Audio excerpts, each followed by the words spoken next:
¿Cuántas veces puede una mirada sentirse como un golpe? Para Zara Diouf, de 26 años, nacida y criada en el crisol de culturas que era el barrio de Lavapiés en Madrid, esa pregunta ya no era retórica.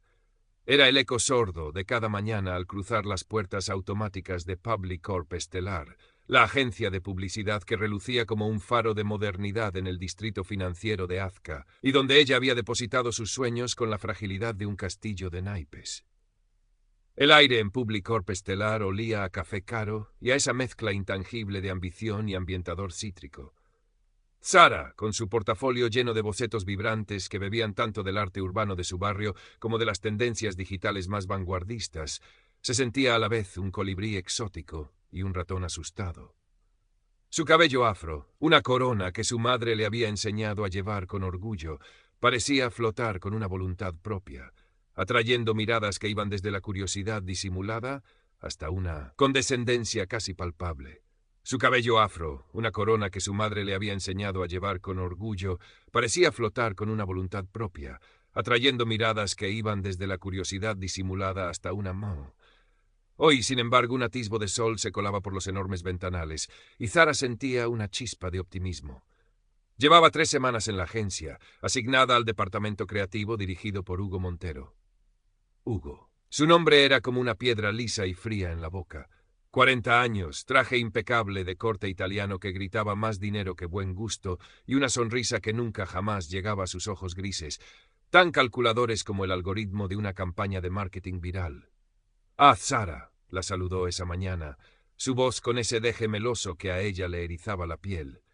Estaba apoyado en el marco de su despacho acristalado, observándola mientras ella dejaba sus cosas en el pequeño escritorio que le habían asignado, arrinconado junto a una fotocopiadora ruidosa. «Veo que hoy has decidido traernos todo el continente africano en el pelo, ¿eh?», soltó una risita que pretendía ser jovial, pero que a Zara le sonó como el roce de un papel de lija. Ella forzó una sonrisa. «Buenos días, Hugo. Es solo mi pelo». «Claro, claro, tu pelo», repitió él, arrastrando las palabras. «Muy étnico. Aporta diversidad, supongo». Se encogió de hombros y se deslizó de nuevo en su despacho, dejándola con un nudo en el estómago y la sensación de que la jornada apenas comenzaba. Elena Garcés, otra diseñadora gráfica un par de mesas más allá, le dedicó una mirada rápida, casi imperceptible, antes de volver a concentrarse en su pantalla. Elena era inteligente, de pocas palabras, y Zara aún no sabía si su silencio era indiferencia o una prudencia aprendida. El señor Mateo Vidal, el director general, un hombre de sisa ancha y sonrisa profesional que parecía llevar el peso de todos los plazos de entrega del mundo sobre sus hombros, pasó por el pasillo sin apenas reparar en ellas. El señor Mateo Vidal, el director general, un hombre de sisa ancha y sonrisa profesional que parecía llevar el peso de todos los plazos de entrega del mundo sobre sus hombros, pasó por el pasillo sin apenas reparar. La maquinaria de Public Corp Estelar seguía a su ritmo implacable. Esa tarde, en la reunión de brainstorming para la nueva campaña de Alma Ibérica, una marca de productos gourmet que buscaba reconectar con la esencia española, Sara sintió que era su momento. Había trabajado toda la semana en una propuesta que creía brillante, una serie de ilustraciones digitales que fusionaban la iconografía tradicional española con un estilo moderno y minimalista, apelando a un público joven sin perder la autenticidad. Cuando expuso su idea, con la voz un poco temblorosa pero cargada de convicción, notó como algunas cabezas asentían. Incluso el señor Vidal pareció tomar notas con interés. Al terminar, un silencio expectante llenó la sala de conferencias. Hugo Montero carraspeó. «Interesante, Zara, muy colorista». Hizo una pausa paladeando el momento. Quizás un poco demasiado, ¿cómo decirlo?, nicho. No sé si el consumidor español medio, el de verdad, va a entender esta explosión de alegría africana cuando busca un jamón de bellota. Sus palabras, envueltas en un tono de falsa preocupación profesional, cayeron como plomo. Zara sintió como el color se le retiraba del rostro. ¿Alegría africana? Hugo, los motivos están inspirados en la cerámica de Talavera y los bordados populares españoles. Sí, claro, lo veo, la interrumpió él con un gesto displicente de la mano. Pero la ejecución, el feeling general es muy tuyo, ¿entiendes? Y necesitamos algo más universal, más nuestro. Se giró hacia el resto del equipo. Gracias por tu aportación, Zara. A ver, ¿quién tiene algo un poco más alma ibérica de verdad? nadie dijo nada. La propuesta de Zara, tan cuidadosamente construida, quedó flotando en el aire, devaluada y caricaturizada. El señor Vidal simplemente asintió hacia Hugo, como cediéndole la batuta. Zara bajó la mirada a su cuaderno, donde sus bocetos vibrantes ahora parecían infantiles y fuera de lugar. La primera punzada de injusticia, afilada y fría, se clavó en su pecho, la alegría africana. La frase resonaba en su cabeza como un insulto sutil, una forma elegante de decirle que ella, con su piel y su pelo, no pertenecía, que su visión nunca sería lo suficientemente española. Los días siguientes confirmaron sus peores temores. Sus ideas eran sistemáticamente pasadas por alto o, peor aún, Hugo las tomaba, las pulía, eliminando cualquier rastro de la originalidad de Zara y las presentaba como suyas. Le asignaban las tareas más tediosas y menos creativas. Redimensionar banners, corregir erratas en catálogos antiguos, buscar imágenes de archivo genéricas. Mientras tanto, otros compañeros, algunos con menos experiencia pero con la apariencia adecuada, recibían los proyectos estrella. Las microagresiones se volvieron cotidianas. Comentarios inocentes sobre lo fuerte que debía oler la comida que traía de casa, un simple tupper con arroz y verduras, preguntas sobre si en su cultura las mujeres eran tan ambiciosas o la constante exclusión de las conversaciones informales y las cañas después del trabajo a las que Hugo sí invitaba a otros. Una tarde Zara se armó de valor. Esperó a que la mayoría se hubiera ido y se acercó al despacho de Hugo. La puerta estaba entreabierta. «Hugo, ¿tienes un momento?», preguntó, intentando que su voz sonara firme. Él levantó la vista de su ordenador, una ceja arqueada con fingida sorpresa. «Zara, pasa, pasa. ¿Qué ocurre? ¿Algún problema con el dimensionamiento de los GIFs animados?». Su tono era burlón. Zara respiró hondo. «Quería hablar sobre mi trabajo. Siento que mis propuestas no se están valorando y que se me están asignando tareas que no se corresponden con mi perfil ni con lo que se espera de un diseñador gráfico en esta agencia». Hugo se recostó en su silla, adoptando una expresión de profunda y paternalista preocupación. «Vaya, Zara, lamento que te sientas así. Aquí en Publicorp Stellar valoramos mucho el talento, venga de donde venga». Hizo una pausa, como eligiendo cuidadosamente sus palabras. «Pero también valoramos la capacidad de adaptación, el trabajo en equipo, el entender la idiosincrasia de nuestros clientes, que son en su mayoría empresas muy españolas, con un público muy español». «Entiendo eso, Hugo, pero mis ideas también están pensadas para ese público. Simplemente creo que no se les da una oportunidad justa». «Una oportunidad justa», repitió él, casi saboreando las palabras. «Mira, Zara, a veces, cuando uno llega nuevo a un sitio, y más si uno viene de un contexto cultural diferente, puede costar un poco entender los matices, las sutilezas. Quizás lo que tú percibes como una falta de valoración es simplemente una curva de aprendizaje. Quizá eres demasiado sensible a la crítica constructiva. Demasiado sensible». La frase le revolvió el estómago. Era la misma cantinela que había escuchado toda su vida cada vez que señalaba una injusticia. «No creo que sea una cuestión de sensibilidad, Hugo. Creo que hay un patrón». Él sonrió, una sonrisa gélida. «Un patrón. ¿Qué palabra tan fuerte? ¿Estás sugiriendo algo, Zara? Porque si es así, te recomendaría que tuvieras mucho cuidado. Las acusaciones infundadas pueden ser muy perjudiciales para quien las hace». Su voz había perdido toda la melosidad, revelando el acero que había debajo. «Ahora, si me disculpas, tengo mucho trabajo y tú también deberías tenerlo». Zara salió del despacho sintiéndose peor que antes. No solo no había conseguido nada, sino que se sentía humillada, amenazada y, lo peor de todo, dudando de su propio juicio. ¿Y si tenía razón él? ¿Y si era ella la que estaba viendo fantasmas donde no lo sabía? Se sentó en su escritorio, la pantalla del ordenador borrosa por las lágrimas que se negaba a derramar. La fotocopiadora a su lado comenzó a escupir documentos con un traqueteo monótono, un sonido que se le antojaba el ritmo de su propia desesperanza. Miró la pequeña planta que había traído de casa, un kalanchoe con flores de un rosa vibrante que su madre le había regalado para darle suerte. Sus hojas empezaban a mostrar un tono amarillento en los bordes. Se estaba marchitando, igual que su ánimo. Elena Garcés pasó por su lado de camino a la máquina de café. Dejó caer disimuladamente un post-it sobre su teclado. Zara esperó a que se alejara y lo leyó. En una caligrafía pulcra ponía: «No estás loca y no estás sola». «Café mañana, 8:30, en el Rincón». Una pequeña llama de esperanza se encendió en el pecho de Zara. Quizás, solo quizás, no todo estaba perdido. A la mañana siguiente, el Rincón, una pequeña cafetería con encanto a un par de calles de la oficina, bullía con el aroma a tostadas y el murmullo de las primeras conversaciones del día. Zara encontró a Elena en una mesa al fondo, junto a la ventana.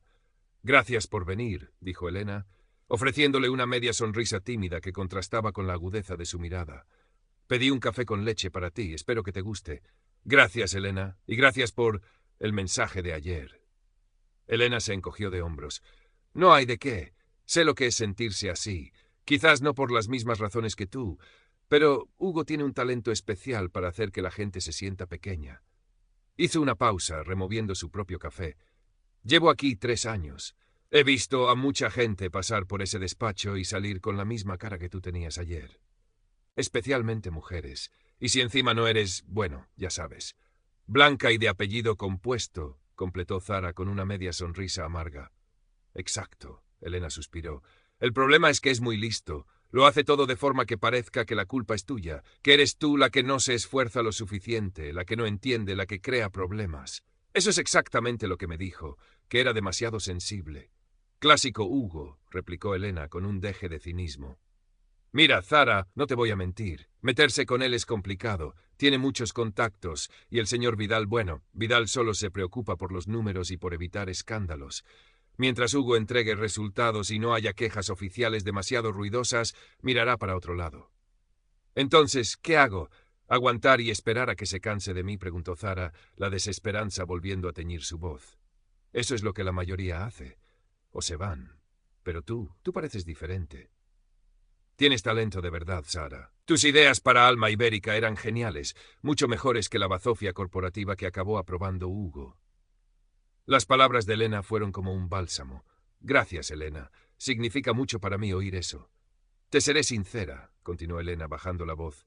«He estado pensando. Si quieres hacer algo, si quieres plantarle cara, quizás podría ayudarte. No prometo nada, y te advierto que puede ser arriesgado para las dos, pero estoy harta de verle salirse con la suya». Zara la miró, sorprendida y agradecida. La idea de no estar sola en esto le dio un nuevo impulso. «No sé qué decir, Elena. ¿De verdad harías eso? Lo que sí te digo es que, si decides hacer algo, necesitas ser más lista que él. Necesitas pruebas, cosas concretas, correos, fechas, testigos si los hubiera, cualquier cosa que demuestre el patrón del que hablabas.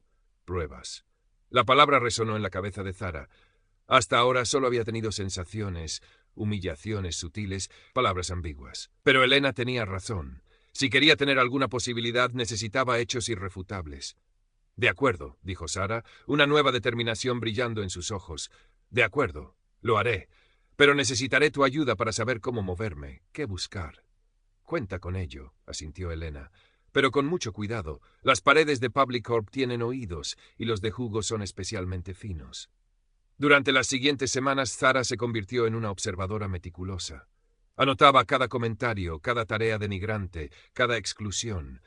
Guardaba copias de los correos electrónicos donde Hugo cambiaba directrices en el último momento o se atribuía sus ideas. Activó la grabadora de su móvil discretamente en un par de reuniones de feedback con él, donde sus palabras, aunque cuidadosamente elegidas, destilaban condescendencia y un claro sesgo. El Kalanchoy de su escritorio seguía luchando por sobrevivir, y Zara sentía que ella también. Elena, por su parte, le proporcionaba información valiosa sobre los tejemanejes internos de la agencia, sobre quién era quién y sobre posibles errores o puntos débiles de Hugo en proyectos anteriores. Le contó cómo otra diseñadora, una chica latina muy talentosa, había sido sistemáticamente boicoteada por Hugo hacía un año hasta que renunció, llevándose su creatividad a la competencia, donde ahora triunfaba. La presión sobre Zara aumentó. Hugo, quizás intuyendo que ella no se doblegaba tan fácilmente como otras, pareció redoblar sus esfuerzos por minar su confianza. El proyecto más importante que le asignó fue para Natura Esencial, una nueva línea de cosmética orgánica que Publicorp quería convertir en su cliente estrella. El plazo era increíblemente ajustado y las directrices iniciales ambiguas. «Quiero algo fresco, Zara. Algo que grite pureza, pero con un toque de sofisticación urbana». «Ya sabes a lo que me refiero, ¿verdad?», le dijo Hugo con su sonrisa de depredador. Confío en tu particular sensibilidad para esto. Sara trabajó día y noche, investigando, bocetando, puliendo cada detalle. Creó una propuesta visual elegante, minimalista, con una paleta de colores inspirada en la tierra y texturas orgánicas. Se sentía orgullosa de su trabajo. Un día antes de la presentación interna al equipo directivo, Hugo convocó una revisión informal. «No está mal, Sara, no está mal», dijo él, paseando la mirada por sus diseños con aire aburrido. «Pero le falta garra. Es demasiado etéreo. El cliente quiere algo más directo, más impactante. Y francamente, este logo que has propuesto es una hoja o una mancha». Sara intentó defender su concepto, explicar la simbología, pero Hugo la cortaba constantemente con nuevas sugerencias que destrozaban la coherencia de su propuesta. Al final de la revisión, el concepto original de Zara era irreconocible, un pastiche de ideas inconexas impuestas por Hugo. «Mucho mejor», sentenció él con satisfacción. «Ahora sí parece algo que podríamos presentar». Al día siguiente, en la presentación interna, Hugo expuso el trabajo conjunto. Cuando el señor Vidal y los otros directores señalaron las evidentes incongruencias y la falta de claridad del concepto, Hugo, con una estudiada expresión de decepción, dijo: «Sí, tienen razón. Parece que Zara todavía necesita un poco más de guía para entender completamente las necesidades de nuestros clientes más exigentes. Pero no se preocupen, yo mismo me encargaré de reconducir el proyecto para la presentación final al cliente». Sara sintió una oleada de rabia impotente. No solo le había saboteado el trabajo, sino que la había humillado públicamente, haciéndola parecer incompetente. Esa noche, mientras ordenaba sus notas y grabaciones, la voz de Elena resonó en su cabeza. «Necesitas pruebas». Ahora más que nunca estaba decidida a conseguirlas. El momento decisivo llegó 2 semanas después. Era la presentación final de la campaña de Natura Esencial al propio cliente, don Álvaro Cifuentes, un empresario de la vieja escuela, conocido por su ojo crítico y su aversión a perder el tiempo. La sala de juntas principal de Publicorp Estelar estaba impecable. El proyector lanzaba una luz azulada sobre la pantalla en blanco. El señor Vidal presidía la mesa, flanqueado por Hugo y otros directivos. Zara estaba sentada en un extremo, sintiéndose como una acusada a punto de escuchar su sentencia. Elena le había enviado un mensaje de ánimo por la mañana. «Mucha fuerza hoy, y recuerda, no estás sola». Hugo tomó la palabra, su voz destilando una confianza que a Zara le pareció obscena. Presentó la campaña, una versión retocada de las ideas que él mismo había impuesto, atribuyéndose todos los méritos. Cuando terminó, don Álvaro Cifuentes, un hombre corpulento con una mirada penetrante, frunció el ceño. «Señor Montero», comenzó don Álvaro, su voz grave retumbando en la sala. «Con todo respeto, esto me parece confuso. La línea gráfica es inconsistente, el mensaje no está claro. Francamente, esperaba mucho más de una agencia con su reputación». El señor Vidal se removió incómodo en su asiento. Hugo palideció ligeramente, pero rápidamente recuperó la compostura. «Entiendo sus reservas, don Álvaro», dijo Hugo con su sonrisa más ensayada. «Lamentablemente, hemos tenido algunos contratiempos internos en el desarrollo creativo de esta campaña. La diseñadora originalmente asignada al proyecto, la señorita Diouf, aquí miró a Zara con una expresión de fingida conmiseración. Demostró no estar a la altura del desafío. Sus propuestas iniciales eran, digamos, poco profesionales y no se ajustaban en absoluto al briefing. Tuve que intervenir personalmente en el último momento para intentar salvar lo que se podía, pero como comprenderá, el tiempo era limitado». Todas las miradas se volvieron hacia Zara. Sintió cómo la sangre le hervía en las venas. El descaro de Hugo era monumental. Podía hundirse, aceptar la humillación, quizás incluso perder su trabajo. O podía luchar. Recordó las palabras de Elena, el calanchoe en su escritorio que seguía aferrándose a la vida, la dignidad que su madre le había enseñado a no perder nunca. «Con su permiso, don Álvaro, señor Vidal», dijo Zara, su voz sorprendentemente firme, rompiendo el tenso silencio. Se puso de pie. Todas las miradas estaban fijas en ella. Hugo la miraba con una mezcla de sorpresa y furia contenida. «Señorita Diouf, no creo que este sea el momento ni el lugar», comenzó a decir el señor Vidal, visiblemente nervioso. «Al contrario, señor Vidal, creo que es exactamente el momento y el lugar», replicó Zara, mirando directamente a don Álvaro Cifuentes. «Lo que el señor Montero acaba de afirmar no solo es una grave falta de profesionalidad, sino una completa falsedad». Hugo soltó una risita nerviosa. Zara, por favor, no te pongas en evidencia. Estás un poco alterada. No estoy alterada, Hugo. Estoy diciendo la verdad, continuó Zara, su voz ganando fuerza. Y tengo cómo demostrarlo. Durante los últimos meses el señor Montero no solo ha ignorado sistemáticamente mis propuestas, sino que se ha dedicado a sabotear mi trabajo, a atribuirse mis ideas y a someterme a un trato discriminatorio y vejatorio, basado, me temo, en prejuicios que nada tienen que ver con mi capacidad profesional. Se hizo un silencio sepulcral. Don Álvaro Cifuentes la miraba con una intensidad indescifrable. El señor Vidal parecía al borde de un ataque de apoplejía. Eso es una acusación muy grave, señorita Diouf, dijo don Álvaro con calma. ¿Tiene usted pruebas de lo que dice? Sí, señor, afirmó Zara. Sacó una pequeña memoria USB de su bolsillo. Aquí tengo correos electrónicos con instrucciones contradictorias, cambios de última hora que hacían inviable cumplir los plazos, comentarios despectivos grabados durante supuestas reuniones de feedback y un registro detallado de incidentes. Aquí tengo correos electrónicos con instrucciones contradictorias, cambios de última hora que hacían inviable cumplir los plazos, comentarios despectivos grabados durante supuestas reuniones de feedback y un registro, y no solo eso. Miró hacia Elena, quien asintió discretamente. Mi compañera, Elena Garcés, también puede corroborar parte de este comportamiento, ya que ha sido testigo de algunas de estas situaciones y conoce el modus operandi del señor Montero. Elena se puso de pie. Es cierto, don Álvaro, señor Vidal.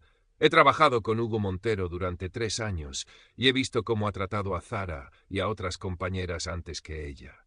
Puedo confirmar que las ideas originales de Zara para esta campaña eran excelentes y que fueron sistemáticamente desvirtuadas por el señor Montero. También fui testigo de cómo se le ocultó información crucial para el desarrollo de este proyecto. Hugo estaba lívido. «Esto es un complot». «Una sarta de mentiras de 2 empleadas resentidas», farfulló, pero su voz carecía de convicción. «Señor Montero», intervino don Álvaro, su tono ahora gélido, «le agradecería que guardara silencio. Señorita Diouf, señorita Garcés, me gustaría ver esas pruebas.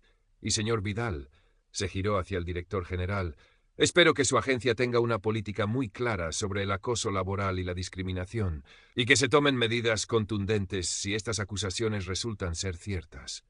Porque, déjeme decirle, lo que he visto y oído hoy aquí me parece, como mínimo, profundamente preocupante.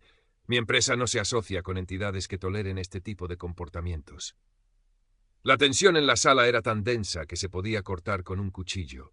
Zara introdujo la memoria USB en el portátil conectado al proyector. En la pantalla comenzaron a aparecer correos, capturas de pantalla, transcripciones. El rostro de Hugo Montero se descompuso a medida que su red de mentiras comenzaba a desmoronarse bajo el peso de la evidencia. La investigación interna en Publicorp Estelar fue rápida y, para sorpresa de muchos, bastante exhaustiva. La amenaza velada de don Álvaro Cifuentes de retirar su cuenta multimillonaria si no se actuaba con contundencia había surtido efecto. Las pruebas presentadas por Zara y el testimonio de Elena eran irrefutables.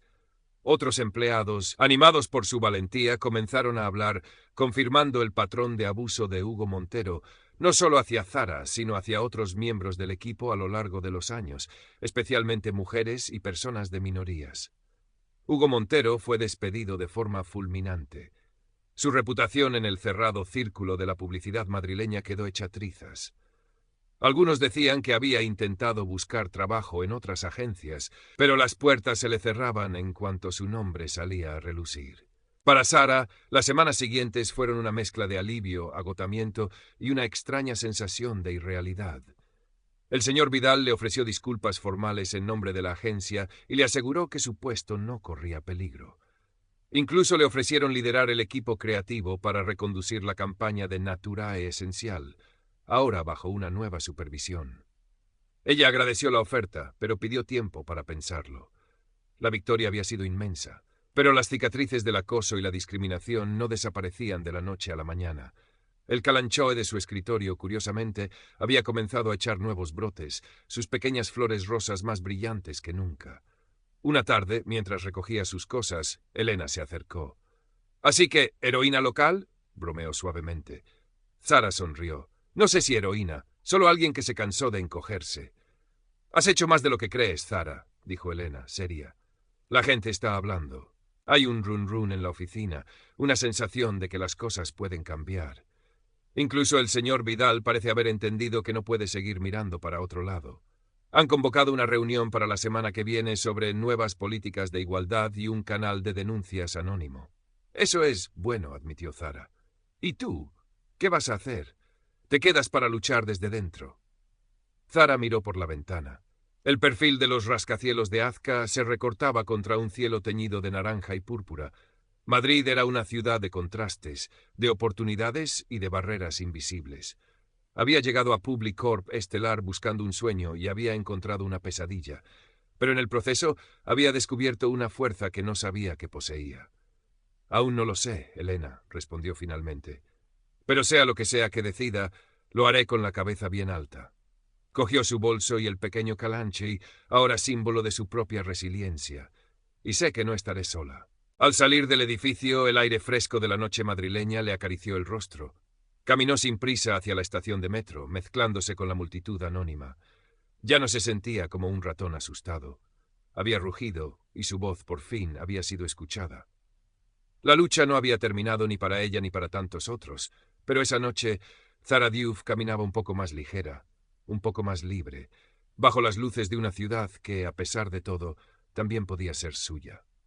Sabía que el camino hacia una verdadera igualdad estaba lleno de obstáculos, pero había aprendido que cada pequeña victoria, cada voz que se alzaba, tejía la esperanza de un mañana más justo. Y ella, con su talento y su recién descubierta fortaleza, estaba lista para seguir tejiendo.